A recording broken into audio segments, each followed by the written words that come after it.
If you're going to study any of the Bible, but particularly in the New Testament, you have to get the context right to understand everything. Particularly in the New Testament, there are several things that come up that are just not, we have no idea where they came from the Old Testament. For example, who's Herod the Great? Where did he come from? He's not a Jew. He's not a Roman. Why is he king? New Testament talks about Simon the Zealot. Well, what's a zealot? Bible doesn't tell us.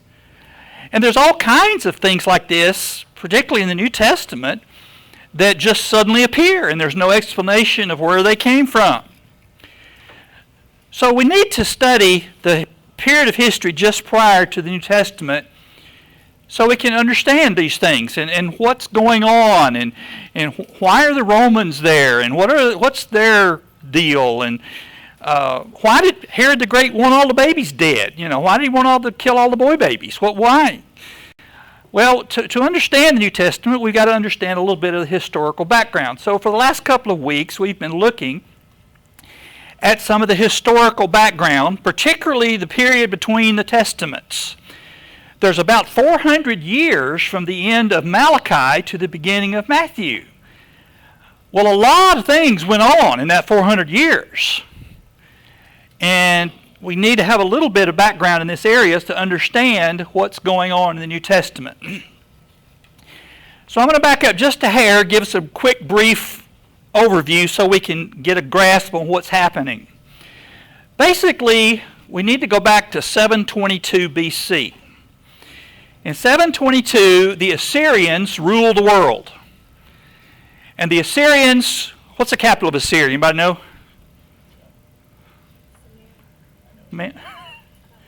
Nineveh.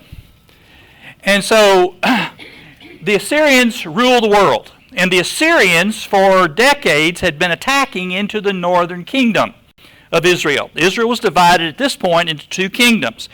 The northern kingdom, capital of Samaria, the southern kingdom, the capital of Jerusalem. So the Assyrians ruled the world.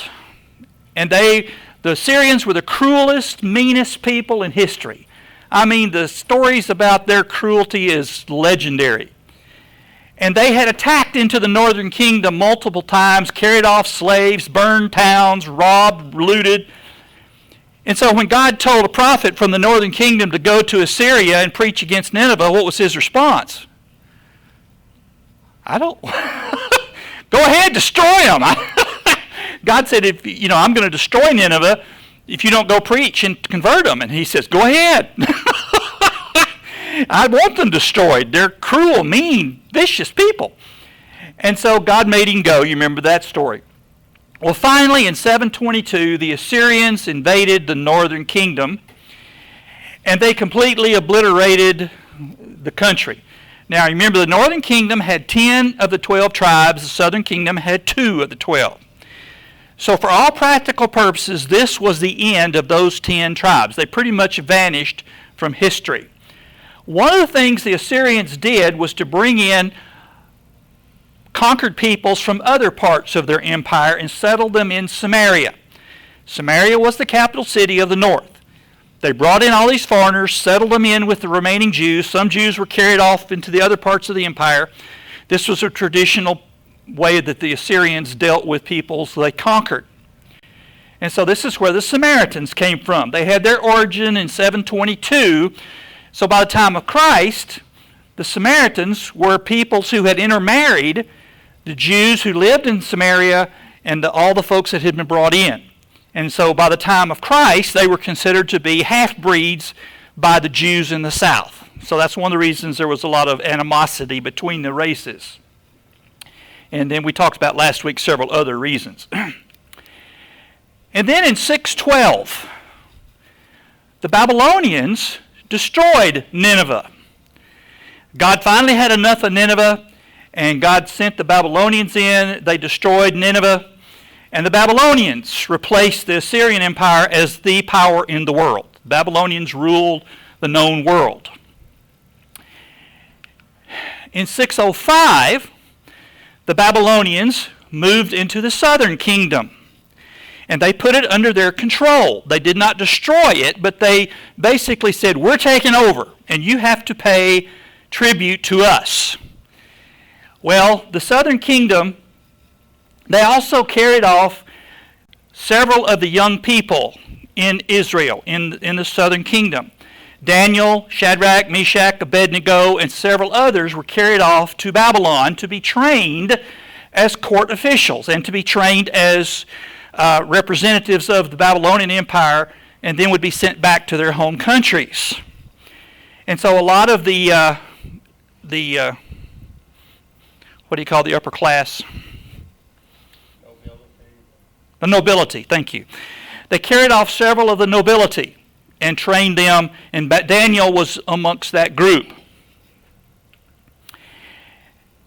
Then in 597, the king of the southern kingdom got tired of paying tribute to the Babylonians. So he was going to form an alliance with Egypt.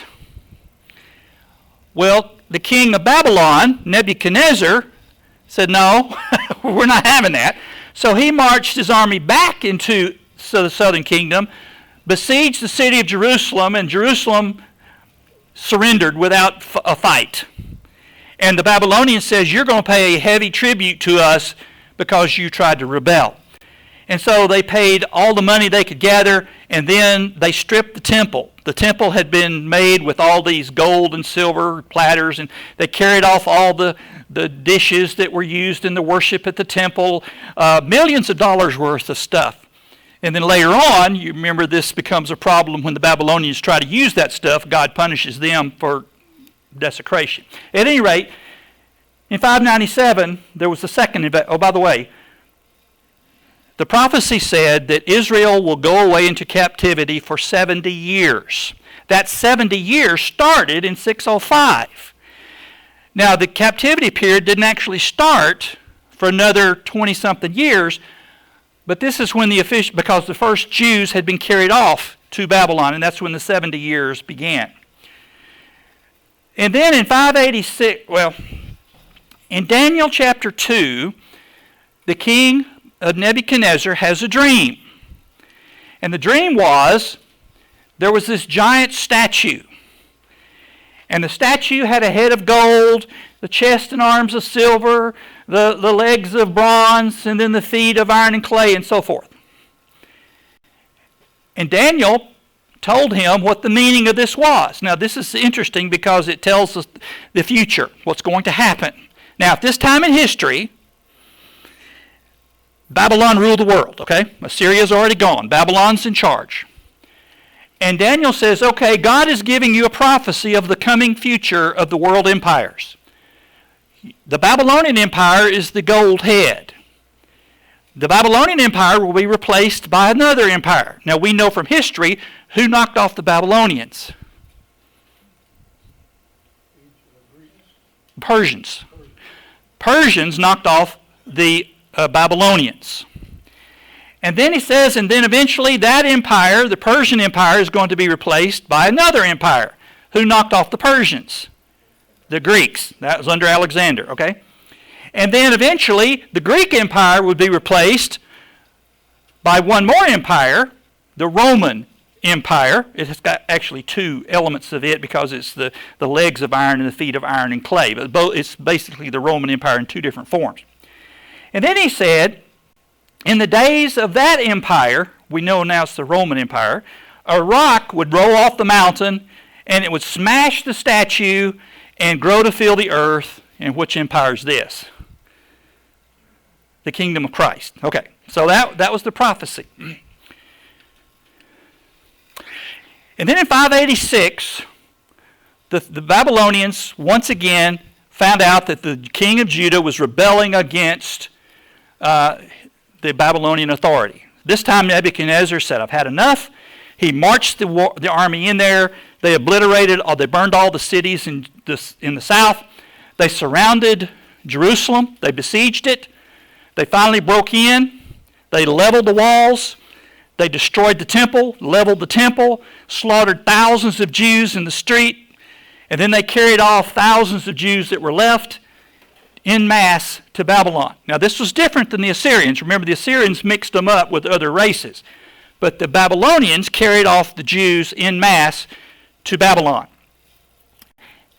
in 586, okay?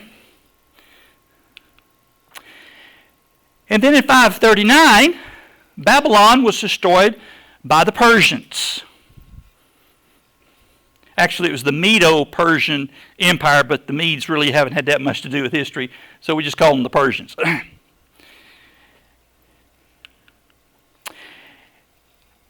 The king of Persia that God had mentioned back in the book of Isaiah, over 100 years before he was even born. This is very unusual. The Bible rarely did this. But he was called by name. His name actually occurs 2 or 3 times in the book of Isaiah as Cyrus. God says, I'm going to call Cyrus, my servant, to do this job. He says he's going to allow the Jews to return home. In 538, Cyrus issued the very famous Cyrus Decree. Now I want to show you something. This is the Cyrus cylinder. It's actually about 2 or 3 feet long. It's not that huge. It's in the British Museum. And written on the Cyrus cylinder in Persian is Cyrus's decree that he was going to allow the Jews to go home and that God told him to. Now, what's unusual about this? What's really strange about this? He wasn't their God. But for Cyrus to mention Jehovah was astronomical. I mean, the incredible value of this is unbelievable. It proves conclusively the biblical account was accurate. And so this is the Cyrus cylinder. And then, after the decree, 3 years later, Zerubbabel, the first Jew this was the first group of Jews that returned from Babylonian captivity. Actually, this was now Persian captivity because they had been taken over by the Persians. Zerubbabel led the first wave of Jews to return to Palestine, to go back into the area of Jerusalem. And what was their first job? What did God tell them to do? Work on the temple. And so they began to rebuild the temple. And 2 or 3 of the prophets, particularly some of the minor prophets, talk about God was angry because they got working on the temple, but then what? They got sidetracked. And they were working on their own houses and their own businesses and planting the crops. And God said, do what I told you, and I'll take care of all that other stuff. So they got back to work on the temple. They finally finished the temple. But Zerubbabel led the first wave of Jews. Now, there were 3 separate returns. Most of the Jews remained in Persia and scattered throughout the world. But enough Jews returned to Palestine to rebuild the temple and the city. And then in 334, 200 years later, after the city Jerusalem has been rebuilt, the temple was rebuilt, everything was going good, the Persians are still in charge, but then the Greeks come along and they knock off the Persians. Alexander takes the army his father built and conquered the world. And he knocked off the Persians, and he conquered Palestine in 334. And so the Greeks took over running of the Jews.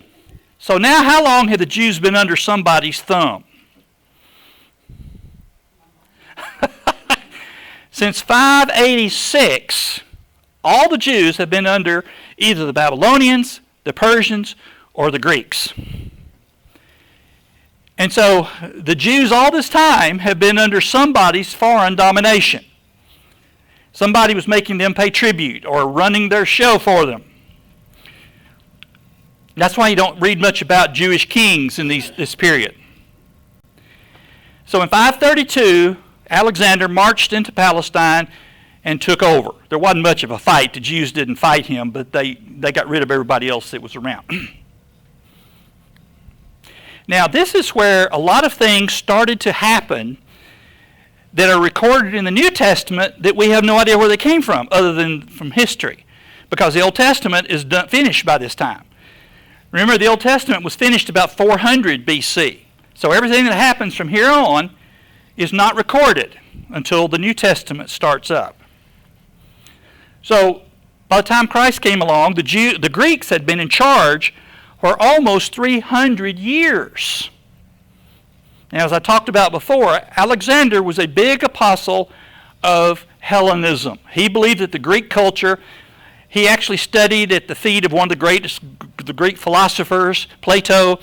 He believed that the Greek culture was superior to all of the cultures in Greek plays and Greek literature and the Greek language, and so he wanted everybody to practice Greek stuff. Well, this clashed with the Jews. Why?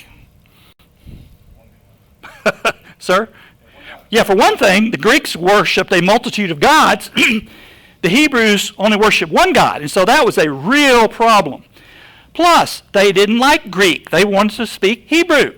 They didn't like Greek plays. They didn't like anything about the Greeks.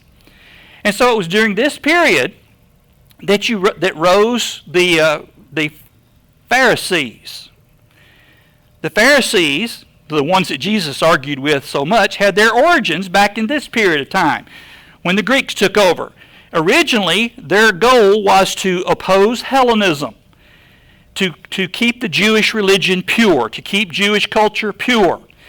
And so that was their goal. Unfortunately, over the years, as we talked about last week, they started to make up rules that became as valid to them as Scripture, and that's when they argued with Jesus.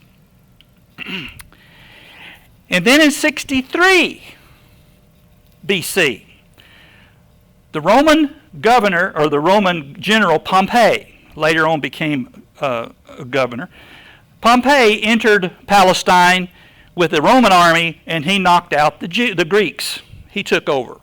So from 63 to the end of the New Testament, the Romans are in charge. Roughly when did the New Testament end? Anybody know? Okay, the book of Revelation was written in the 90s. So we're talking about 150 years from this period. For about 150 years, from the time the Romans entered to the end of the New Testament, is that period of time we're talking about.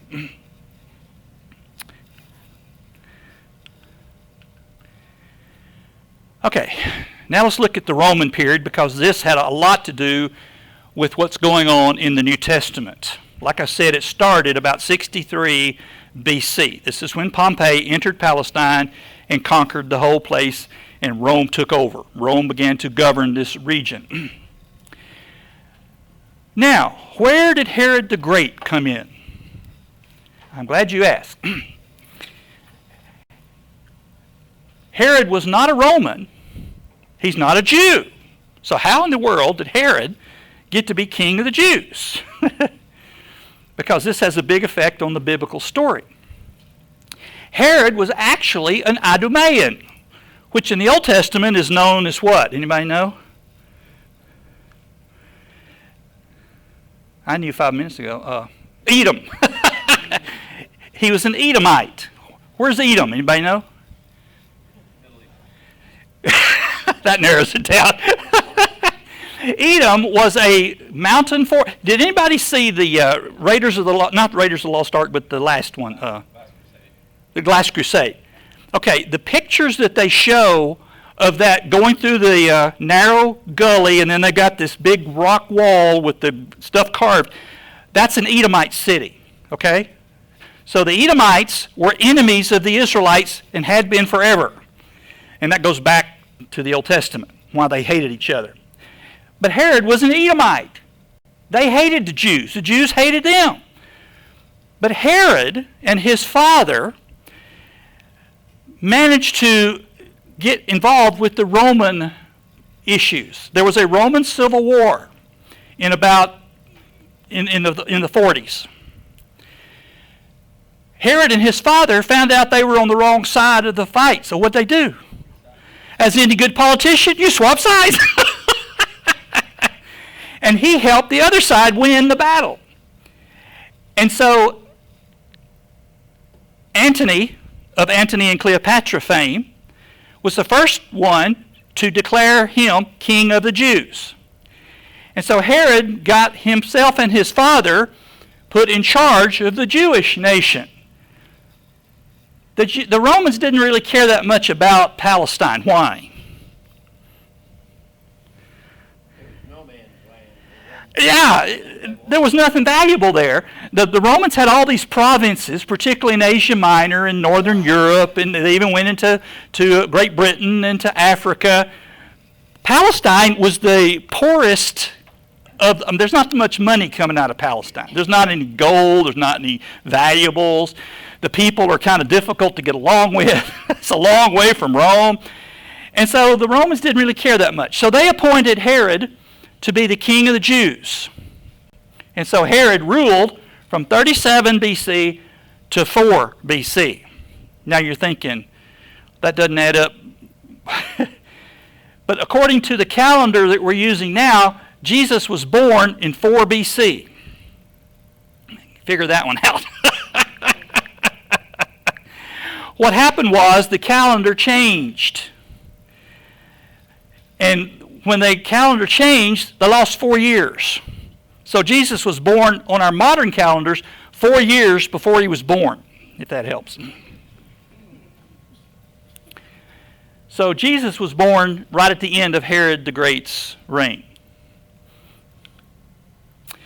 Herod had multiple sons. He had a bunch of wives, and they had children.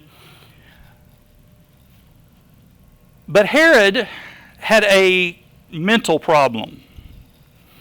Herod was the most paranoid guy who ever lived. Herod believed that everybody was after his job.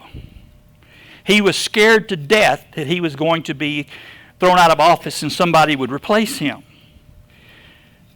The joke in Rome was it's safer to be Herod's dog than it was his son. Herod had 2 of his sons murdered. He had one of his wives murdered. He had one of his father-in-laws murdered because he had some idea they might be after his job. But there was never any evidence of that. He just was that paranoid. So when the wise men came to Jerusalem and says, "We're here to see the new king," what was his response? He had a cow. If you read it in the text, you remember what happened when the wise men came to town, what it said about Herod? It said Herod was upset and all Jerusalem with him. He was so upset that all Jerusalem got upset. Herod was so paranoid that he was afraid that when he died, nobody would mourn him because all the Jews hated him. So he declared, passed a law that when he died, that several of the most prominent Jewish people would be executed so there would be mourning in the city. You talk about mental issues. This guy had them. At any rate, so Herod had 3 sons, or had several sons, but 3 of them became prominent. Now, when Herod died, his 3 of his sons took over and divided his empire amongst themselves. One of them took over Galilee. One of them took over the east side of the river. And then one of them took over in Jerusalem. That one was so crazy. He was nuts like his father. The Romans finally kicked him out of office. They said, "You can't be king because you're crazy." They replaced him with a Roman governor. This is why when Jesus comes along, there's a governor in Jerusalem and not a king. The rest of the country had a king, a Herod sitting on the throne, various Herods. Herod had sons and grandsons who became kings over his empire.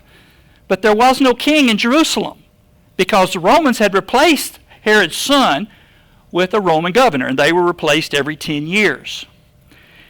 And Pilate was one of those men assigned to the governorship of Palestine.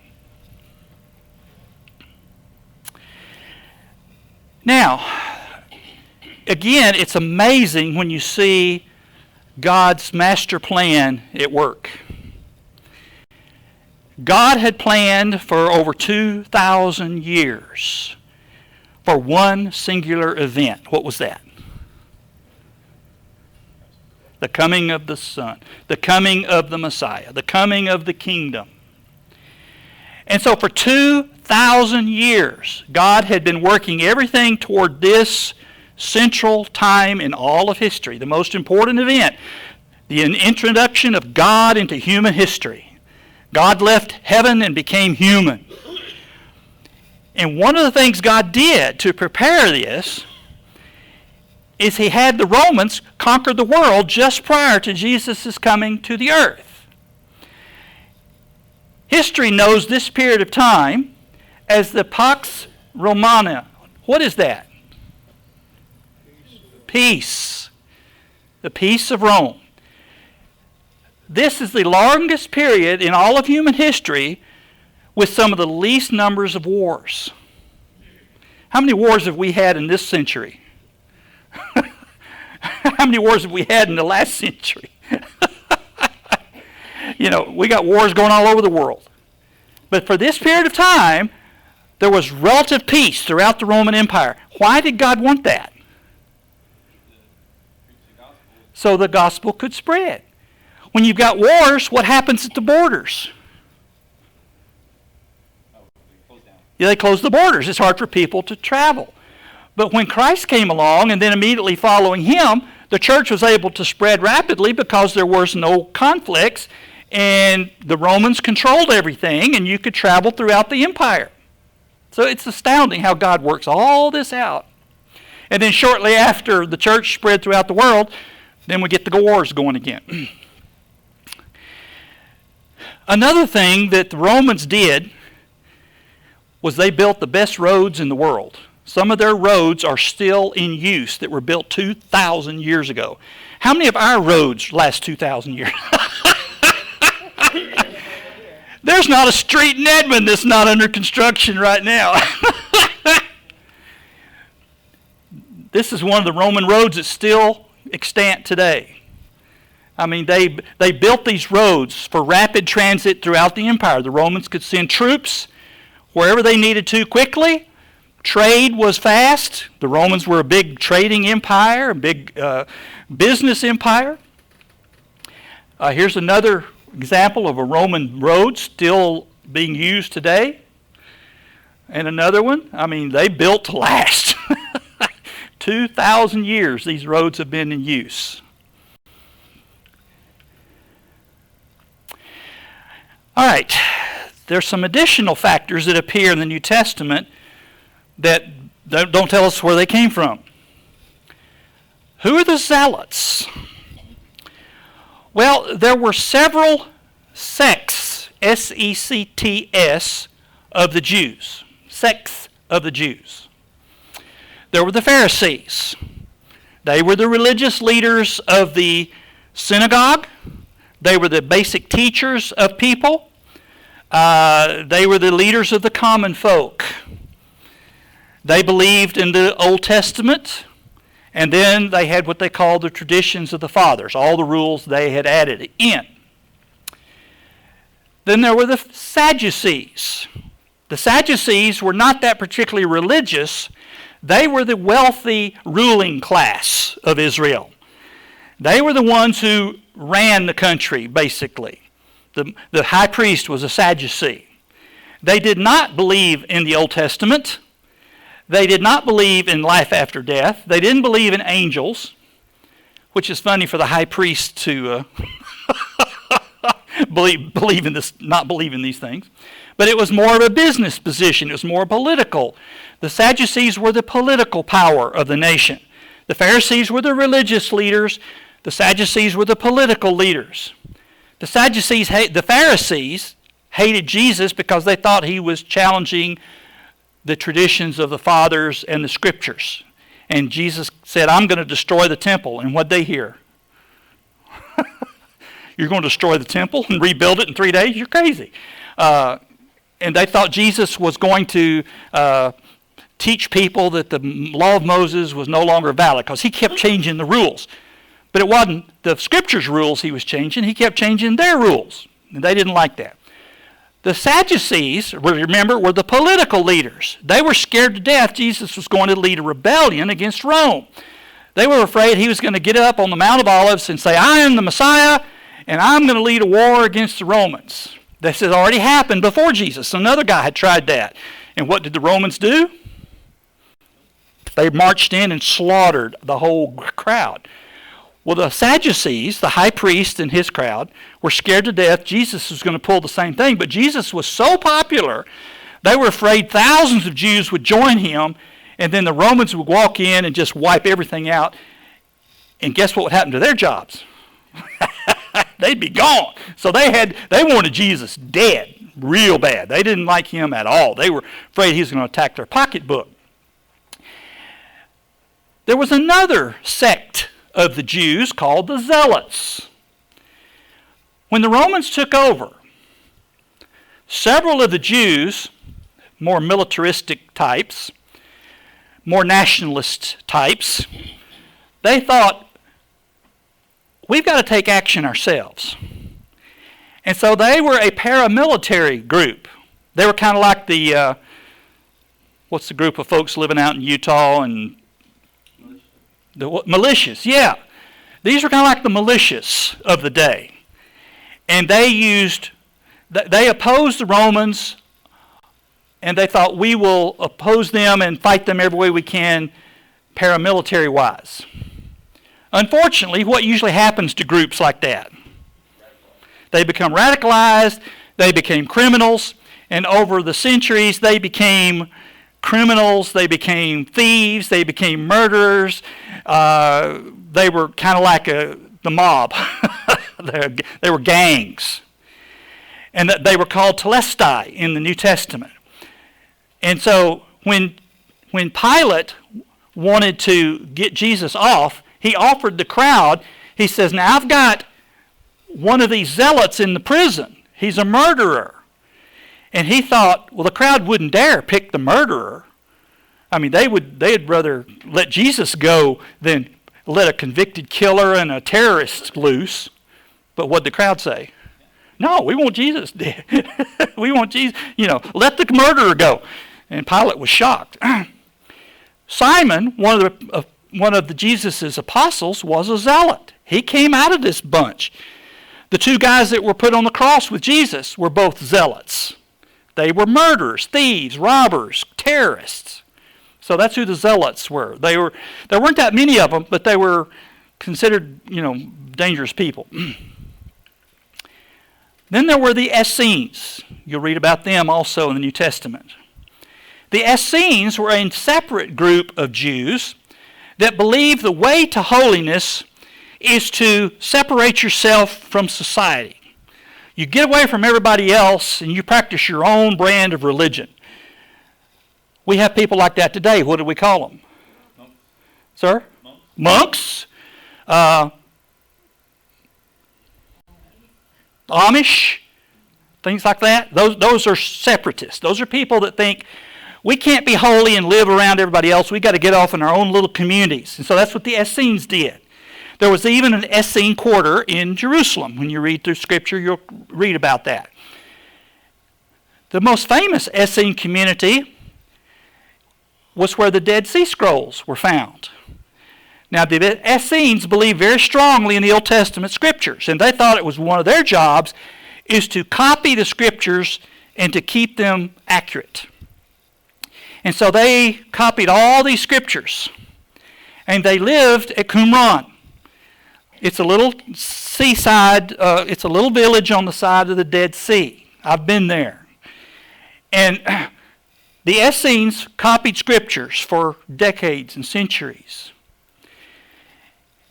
And then one of the greatest archaeological finds of all times, there was a shepherd boy who was looking for one of his sheep. And his sheep ran into a cave there at Qumran. And so he threw a rock in there to scare out one of the sheep, and he heard something break. He thought, sheep don't break. That's not a sheep. So he went and got some help, and they went in and looked in the cave and found these giant stone jars. And inside the jars were all these scrolls, these manuscripts of the Old Testament Scriptures. And they began to look around and found a whole bunch of caves. And they found a copy of every book in the Old Testament except for one. And the Dead Sea Scrolls, see, up to that point, everybody believed that the oldest copies of the Bible were 200 years after Christ. Well, naturally, what would the Bible critics say about that? Oh, they've been changed, they've been added to, they're not even anywhere near accurate. But the Dead Sea Scrolls prove conclusively that the Bible we have was the same Bible that was there 200, 300, 400 years before Christ. So it did away with almost all the criticism of the Bible not being transmitted accurately. I mean, we have the manuscripts that prove our Bibles are accurate. I mean, they are very accurate. By the way, they're still working on those because they're so complicated. What's the one book? It'll come to me. At any rate, the Essenes were one of those sects of Jews that believed you get away from everybody. You live in your own little enclaves, you practice your own religion, you ignore everybody else. So they're mentioned in the New Testament. You've heard of the lawyers and the scribes, same folks. They weren't actually lawyers in the sense of lawyers today. They weren't scribes in the sense of they copied stuff. They were the experts in the law. If you had a question about the law of Moses, you went to the lawyers and the scribes, and they would help you understand. Some of these people were Pharisees, some of them were Sadducees. You could be either one. But this was a specialized group. They spent their whole lives studying the Scriptures. And so that's what their job was. In the New Testament, they're talked about a lot. Jesus had arguments with the lawyers and the scribes, and because they loved to argue about what the meaning of Scripture was and so forth. They also didn't like Jesus because they thought he was trying to change the rules. Then there were the Herodians. The New Testament mentions these people. Guess who they were? They were the Jews that supported the Herods. Now, most Jews hated the Herods. The Herods were not Jewish.